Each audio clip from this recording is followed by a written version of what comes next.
Kamu tidak sedang menonton video ini secara kebetulan. Ada alasan mengapa jarimu berhenti di sini. Ada sesuatu dalam dirimu yang mungkin sedang merasa tidak stabil. Atau mungkin kamu hanya ingin memahami, mengapa hari ini terasa berat di kepala dan sesak di dada. Kalau kamu pernah merasa seperti itu, atau sedang mengalaminya sekarang, kamu sedang berada di tempat yang tepat. Bukan untuk mencari jawaban dari luar, tapi untuk mengenali ulang apa yang terjadi di dalam. Kita mulai dari sini. Satu pertanyaan sederhana. Kapan terakhir kali kamu duduk diam, tanpa harus merespons apapun? Bukan scroll media sosial. Bukan memutar lagu sebagai pelarian. Bukan sibuk menjelaskan dirimu ke orang lain. Tapi hanya diam. Duduk. Dan benar-benar hadir dalam keheningan yang jujur. Kebanyakan dari kita hidup seperti sumbu pendek. Sedikit saja gesekan, kita terbakar. Sedikit saja tekanan, kita retak. Bukan karena kita lemah. Tapi karena kita jarang memberikan ruang bagi pikiran untuk bernapas. Dalam dunia yang bergerak cepat, ketenangan sering dianggap kemewahan. Padahal sejatinya, ketenangan adalah kemampuan. Sebuah pilihan yang bisa dilatih. Kepala yang terasa mau meledak bukan pertanda bahwa kamu gila atau kalah. Tapi mungkin itu sinyal bahwa pikiranmu sedang meminta perhatian. Bukan perhatian dari orang lain, tapi dari dirimu sendiri. Sekarang coba kamu amati, berapa banyak hal yang kamu pikirkan dalam 5 menit terakhir? Tagihan, tekanan dari atasan, ekspektasi dari keluarga, penyesalan masa lalu, kecemasan soal masa depan. Dan yang paling melelahkan dari semuanya, perbandingan dengan orang lain yang kamu temui setiap hari. Semua itu datang bersamaan, bukan secara berurutan. Dan itulah yang membuat kepala terasa berat. Karena otakmu tidak dirancang untuk memproses semuanya sekaligus. Stoikisme mengajarkan satu prinsip penting, bahwa kita harus belajar membedakan mana hal yang berada dalam kendali kita, dan mana yang tidak. Pikiran yang meledak-ledak seringkali terjadi karena kita menyibukkan diri dengan hal-hal yang tidak bisa kita kendalikan. Ucapan orang lain, cuaca hari ini, masa lalu yang sudah selesai. Kita lupa bahwa yang bisa kita kendalikan adalah respons kita terhadap semua itu. Marcus Aurelius, seorang kaisar yang juga filsuf Stoik, menulis dalam catatannya yang sangat pribadi. Jika kamu terganggu oleh sesuatu di luar dirimu, rasa sakit itu bukan karena hal itu sendiri, tetapi karena penilaianmu terhadapnya. Dan kamu punya kekuatan untuk mengubah penilaian itu. Artinya jelas. Yang membuat kita tersiksa bukan kejadian itu sendiri, tapi cara kita menafsirkannya. Pernahkah kamu merasa marah karena seseorang mengabaikan pesanmu, lalu berpikir orang itu tidak menghargaimu? Padahal mungkin orang itu sedang dalam keadaan sulit yang tidak kamu tahu. Tapi kamu langsung menarik kesimpulan, dan membiarkan emosi menguasai persepsi. Itulah jebakan yang diam-diam membuat kepala kita penuh dan hati kita sesak. Sekarang, coba perhatikan satu hal, tubuhmu tidak dibangun untuk meledak setiap hari. Tapi entah mengapa, kita sering memperlakukannya seperti bom waktu. Disetel untuk meledak kapan saja, ketika harapan tidak sesuai dengan kenyataan. Jika kamu sedang berada dalam kondisi seperti itu, coba beri dirimu izin untuk berhenti sebentar. Bukan berhenti dari hidup, tapi berhenti dari ekspektasi yang kamu buat sendiri. Berhenti dari rasa bersalah yang tidak perlu. Berhenti dari keinginan untuk selalu bisa menjelaskan segalanya kepada semua orang. Sekali lagi, ini bukan soal menjadi pasif, tapi tentang belajar untuk memisahkan mana yang layak disimpan, dan mana yang bisa dilepaskan. Bayangkan sebuah gelas. Kamu tuang air ke dalamnya terus-menerus. Awalnya hanya setengah, lalu penuh, lalu tumpah, dan kamu masih saja menuangnya. Begitulah cara kita memperlakukan pikiran sendiri. Menampung terlalu banyak hal tanpa pernah menuangkannya keluar. Lalu kita bertanya, mengapa kepala terasa berat? Jawabannya bukan karena dunia terlalu berat, tapi karena kita belum latih diri untuk merapikan isi kepala sendiri. Disinilah kita bisa mulai dari yang paling sederhana. Diam 3 menit. Hanya 3 menit. Tanpa distraksi. Tanpa ingin memperbaiki apapun. Hanya duduk. Tarik napas dalam. Amati pikiranmu seperti kamu mengamati awan di langit. Jangan menilai. Jangan menyimpulkan. Cukup sadar bahwa kamu sedang berpikir. Dan tidak semua pikiran itu harus kamu percayai. Sebagian besar ledakan di dalam diri terjadi karena kita langsung bereaksi. Padahal, jeda 1 detik saja bisa membuat kita memilih respons yang berbeda. Dan dari situ, arah hari kita bisa berubah total. Kalau kamu pernah mengalami ini, atau bahkan sedang mengalaminya hari ini, coba beri komentar. Aku sedang belajar memberi jeda. Dengan itu saja, kamu sudah mulai melatih kesadaran. Kamu bukan pikiranmu. Kamu adalah pengamatnya. Dan itu membuatmu lebih kuat dari yang kamu kira. Ingat, kamu tidak kebetulan ada di sini. Kamu dipertemukan dengan ide ini karena tubuh dan pikiranmu sedang butuh ruang. Dan ruang itu bisa kamu ciptakan sendiri. Di bagian berikutnya, kita akan membahas lebih dalam tentang trik 3 menit ini. Apa yang sebenarnya terjadi saat kamu memberi jeda? Mengapa diam bisa menjadi cara paling rasional untuk menemukan kejelasan? Dan bagaimana langkah sederhana ini bisa menjadi pondasi untuk meredakan gejolak mental dalam kehidupan sehari-hari. Kalau kamu siap untuk melanjutkan, tetap bersama kami di Stoic Z. Karena ketenangan bukan tentang apa yang terjadi di luar, tapi tentang apa yang kamu latih di dalam. Kamu masih di sini, dan itu artinya ada sesuatu di dalam dirimu yang sedang bertanya. Mungkin bukan pertanyaan yang bisa dilafalkan, tapi kamu bisa merasakannya di dada. Semacam dorongan untuk berhenti sejenak dari kebisingan dunia dan bertanya, apakah semua ini benar-benar harus membuatku lelah? Di bagian pertama tadi, kita berbicara tentang pikiran yang penuh dan kepala yang terasa meledak. Sekarang kita akan menyelami lebih dalam. Tentang apa yang terjadi ketika kamu memberi ruang 3 menit untuk diam. Dan mengapa jeda itu bukan hal remeh, tapi bisa menjadi penyelamat yang rasional dan sangat logis. Bayangkan ini. Kamu sedang berjalan cepat di tengah hutan lebat, tanpa arah yang pasti. Semua terasa mendesak, dan kamu berusaha terus maju. Tapi karena terlalu sibuk melangkah, kamu tidak sadar bahwa kamu hanya berputar di tempat yang sama. Sampai akhirnya kamu berhenti. Duduk. Mengatur napas. Melihat sekitar. Dan baru saat itulah kamu sadar, bahwa jalan keluarnya ada di sisi yang selama ini kamu abaikan. Begitulah peran dari jeda. Ia bukan tentang melambat untuk lemah, tapi melambat untuk melihat. Karena saat kita melihat dengan jernih, kita bisa memilih dengan sadar. Dan itu jauh lebih kuat daripada sekadar bereaksi. 3 menit yang kamu ambil untuk diam bukan ritual kosong. Ia seperti jendela kecil yang kamu buka agar cahaya bisa masuk ruangan yang sudah terlalu lama gelap. Selama ini, kita hidup dalam mode bertahan. Bangun pagi bukan untuk menikmati hari, tapi untuk mengejar ketertinggalan. Kita melihat notifikasi bukan karena ingin tahu, tapi karena takut tertinggal. Kita bicara bukan untuk menyampaikan isi hati, tapi untuk memastikan kita masih relevan. Di balik semua itu, ada energi yang terus terkuras. Dan anehnya, kita menyebut ini sebagai kehidupan normal. Padahal tubuh kita terus memberi sinyal bahwa ada yang tidak selaras. Sakit kepala yang datang tiba-tiba. Pundak yang terasa berat tanpa alasan. Dada yang sempit saat malam. Itu bukan hal sepele. Itu pesan tubuh. Pesan jiwa. Bahwa kamu sudah terlalu lama menunda keheningan. Trik 3 menit itu tidak menciptakan keajaiban. Tapi ia mengembalikanmu pada yang paling mendasar, kesadaran. Kesadaran bahwa kamu masih di sini. Masih bernapas. Masih bisa memilih. Stoikisme bukan tentang menjadi batu yang tidak pernah merasa. Justru sebaliknya, ia mengajarkan kita untuk menyadari perasaan tanpa larut di dalamnya. Saat kamu diam, kamu memberi izin bagi perasaanmu untuk muncul.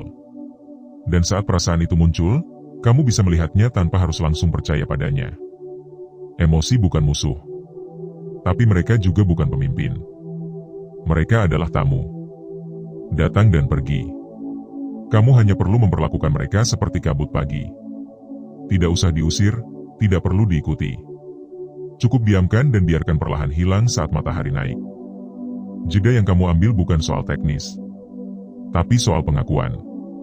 Bahwa kamu tidak bisa mengendalikan semuanya, dan itu tidak membuatmu gagal. Karena yang bisa kamu kendalikan adalah dirimu sendiri. Marcus Aurelius pernah menulis, ketenangan datang saat kamu berhenti berharap bahwa dunia menjadi seperti keinginanmu, dan mulai menerima dunia apa adanya. Itulah kekuatan dari keheningan 3 menit.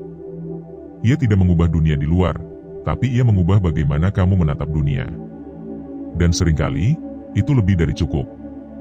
Banyak orang merasa mereka butuh jawaban dari luar. Buku motivasi, podcast inspiratif, kalimat afirmasi. Tapi semua itu hanya akan jadi pelarian jika kamu belum berani duduk dengan dirimu sendiri. Duduk diam bukan berarti menyerah. Itu berarti kamu cukup dewasa untuk menerima bahwa tidak semua hal harus diselesaikan hari ini. Dan kamu cukup bijak untuk tahu bahwa diam bukan akhir, tapi awal dari kejernihan. Bayangkan air yang keruh karena terus diaduk. Kamu tidak bisa memaksanya jernih dengan terus mengguncangnya.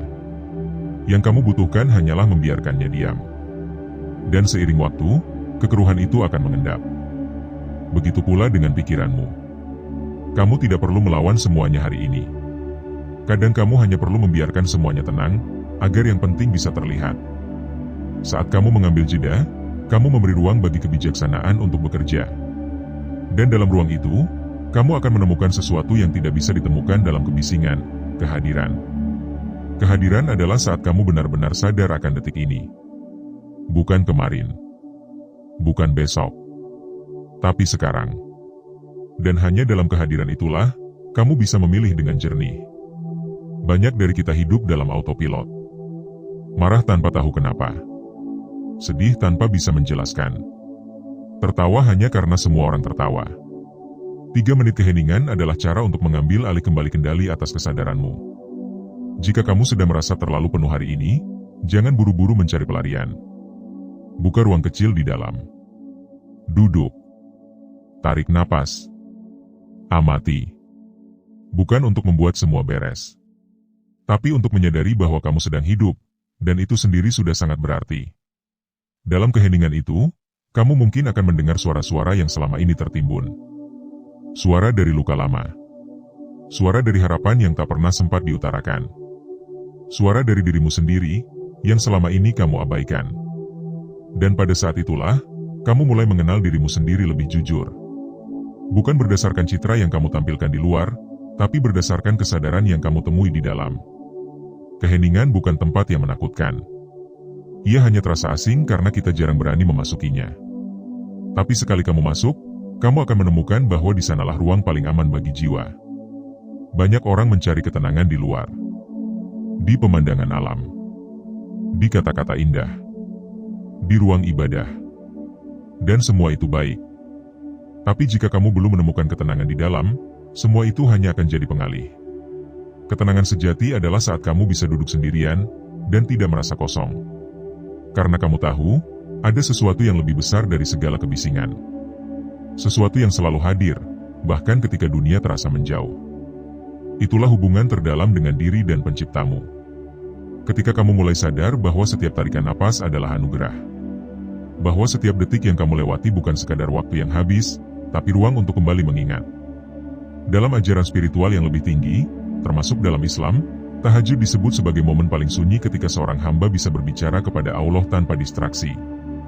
Dan dalam diam itu, bukan hanya kata yang berarti, tapi kesadaran bahwa kamu sedang hadir. Dan kehadiran itulah bentuk tertinggi dari doa. Ketika kamu memberi ruang untuk jeda, kamu sedang berkata, "Aku tidak sedang berlari dari dunia. Aku hanya sedang kembali pada diriku." Dan itulah langkah paling rasional yang bisa kamu ambil di tengah dunia yang sibuk mengejar. Jika kamu pernah mengalami momen seperti ini, coba tulis di komentar. Aku hadir di dalam diriku. Itu bukan kalimat indah semata. Itu adalah pengingat bahwa kamu tidak sedang kehilangan arah. Kamu hanya sedang kembali menemukan pijakan. Di bagian ketiga nanti, kita akan masuk ke dimensi yang lebih dalam lagi. Bagaimana jeda bisa menjadi gaya hidup, bukan hanya teknik. Bagaimana kamu bisa menerapkannya dalam keseharian tanpa harus merasa asing. Dan bagaimana menghadapi hidup dengan kepala dingin, hati jernih, dan langkah yang sadar. Jika kamu masih bersama kami di Stoic Z, itu tandanya kamu sudah melangkah lebih jauh dari kebanyakan orang. Dan itu layak disyukuri. Karena memahami diri sendiri adalah keberanian tertinggi. Dan kamu sedang melakukannya hari ini. Kamu sudah berjalan cukup jauh sampai ke sini. Dan jarang sekali orang bertahan sejauh ini hanya untuk mendengarkan. Itu menandakan satu hal, ada keinginan yang jujur di dalam dirimu untuk mengubah cara pandang, bukan sekadar memperbaiki situasi sesaat. Bagian terakhir ini bukan tentang trik cepat. Bukan tentang tips yang mudah dilupakan begitu video selesai. Ini tentang hidup. Tentang cara kamu menjalani hari, berpikir, merespons, dan merasakan dengan penuh kesadaran. Selama 2 bagian sebelumnya, kita bicara tentang bagaimana kepala yang terasa meledak bisa ditenangkan dengan diam. Bukan karena diam itu ajaib, tapi karena dia memberi ruang. Dan ruang itu memberi tempat bagi pikiran yang tertata, perasaan yang dipahami, dan jiwa yang tidak lagi tersesat. Sekarang kita akan melangkah ke satu pertanyaan besar. Bagaimana menjadikan itu semua bukan hanya momen sesekali, tapi kebiasaan yang mengakar? Bukan hanya untuk saat kepala terasa penuh, tapi untuk setiap hari yang kamu jalani. Hidup yang sadar bukan hidup yang selalu tenang. Bukan hidup yang bebas dari tekanan, konflik, atau kejutan. Tapi hidup yang tahu bagaimana menghadapi semuanya dengan cara yang tidak reaktif, tidak tergesa, dan tidak terus-menerus dikendalikan oleh emosi. Bayangkan kamu sedang berdiri di pinggir jalan yang sangat ramai. Kendaraan lalu lalang. Suara klakson bersahut-sahutan. Jika kamu ikut berdiri di tengah keramaian itu, kamu akan lelah hanya untuk bertahan. Tapi jika kamu memilih untuk naik ke satu lantai lebih tinggi, dan melihat semua itu dari kejauhan, kamu tetap tahu apa yang terjadi, tapi kamu tidak terbawa arus. Begitulah hidup yang berakar pada jeda. Kamu tidak menolak kenyataan. Kamu tidak menutup mata dari hiruk-pikuk dunia. Tapi kamu memilih posisi untuk melihat semuanya dari sudut yang lebih tenang. Dan dari tempat itu, kamu bisa memilih langkah dengan sadar, bukan karena dorongan sesaat. Dalam stoikisme, ada satu prinsip penting yang disebut dikotomi kendali. Artinya, dalam hidup ini, ada hal-hal yang berada dalam kendali kita, dan ada yang tidak. Ketenangan berasal dari kemampuan membedakan keduanya. Dan kebijaksanaan berasal dari memilih untuk fokus pada yang bisa kita kendalikan. Coba renungkan ini. Berapa banyak kecemasanmu hari ini yang berasal dari hal-hal yang sebenarnya tidak bisa kamu atur? Cuaca, ucapan orang lain, keputusan atasan, keadaan ekonomi global, atau bahkan masa lalu. Semua itu bukan wilayah kendalimu. Tapi kamu menyimpan beban itu seolah-olah kamu bisa memperbaikinya. Dan di sanalah letak kelelahan mental yang tidak perlu. Mengubah hidup menjadi lebih sadar bukan soal belajar hal baru setiap hari. Tapi lebih pada mengingat kembali apa yang penting, dan melepas yang tidak perlu. Karena banyak dari kita bukan kekurangan informasi, tapi terlalu penuh dengan hal-hal yang tidak esensial. Menjadikan jeda sebagai gaya hidup berarti kamu membangun kebiasaan untuk berhenti sejenak sebelum bereaksi. Berpikir sebelum berbicara.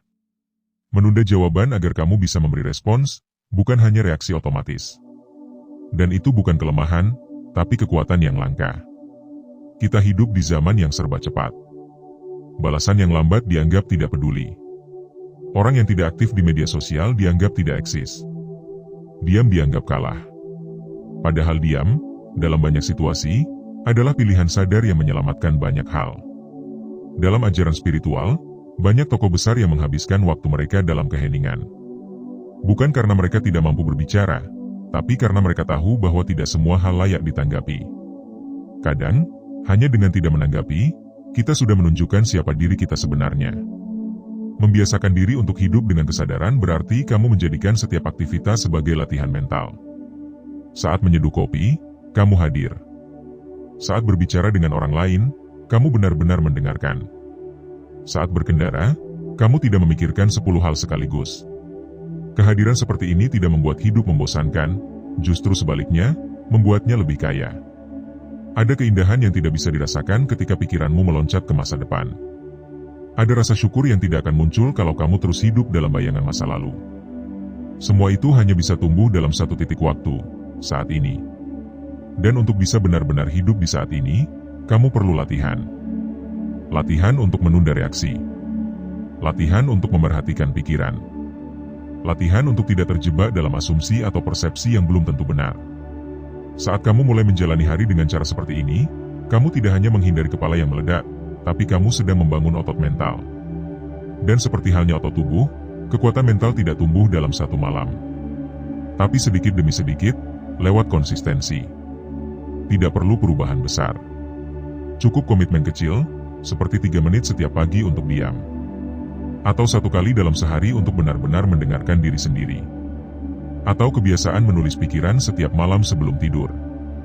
Hal-hal kecil itu, jika dilakukan dengan kesadaran, akan mengubah cara kamu merespons dunia. Kamu tidak akan lagi mudah terbawa amarah orang lain. Kamu tidak akan lagi merasa hancur ketika sesuatu tidak sesuai rencana. Karena kamu tahu, bukan peristiwanya yang menyakitkan, tapi caramu menafsirkannya. Epictetus, seorang filsuf Stoik, berkata, "Kita tidak terganggu oleh kejadian, tapi oleh pendapat kita tentang kejadian itu." Dan ketika kamu punya waktu jeda, kamu memberi ruang bagi penafsiran baru yang lebih bijak. Dalam spiritualitas Islam, saat seseorang bersujud dalam salat tahajud, itu bukan hanya ibadah, tapi juga bentuk puncak kesadaran. Kepala, tempat pikiran dan ego, diletakkan di titik terendah sebagai simbol penyerahan. Di sana, seseorang tidak sedang menunjukkan kelemahan, tapi mengakui keterbatasan. Dan hanya dalam pengakuan itulah, kita benar-benar bisa kuat. Jeda bukan akhir dari gerak. Jeda adalah titik ulang. Tempat kamu memastikan bahwa langkahmu selanjutnya bukan hanya reaktif, tapi bermakna. Jika kamu mulai membiasakan diri untuk hadir di tengah rutinitas, kamu akan melihat perubahan.